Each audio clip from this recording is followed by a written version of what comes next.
কিছু টের পান। অতএব আপনি অনেক সাজানো, আমরা তো গুনাহগার মানুষ, আমাদের দোয়া কি আর কবুল হবে? এত পাপ করি, এত অপরাধ করি, ওনারা হুজুর মানুষ, কত আমল করেন, ওনাদের দোয়াই তো কবুল হবে, আমার দোয়া কি কবুল হবে? এটা হলো ইবলিসের সবচেয়ে বড় শয়তানি, যে আমরা গুনাহগার মানুষ, আমাদের দোয়া কি কবুল হবে?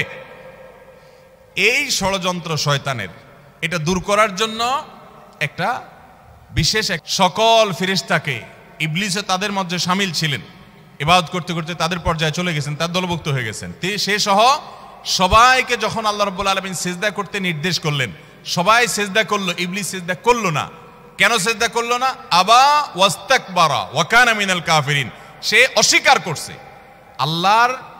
আল্লাহর সামনে সরাসরি আল্লাহর নির্দেশকে অস্বীকার করা, ডিনাই করা, এটা তো বিদ্রোহ করার শামিল। এটা সাধারণ কুফরি না, এটা বিদ্রোহ। আপনি আপনার আব্বার একটা কথা শুনলেন না, এটা তার অগোচরে শুনলেন না, এটা একটা জিনিস।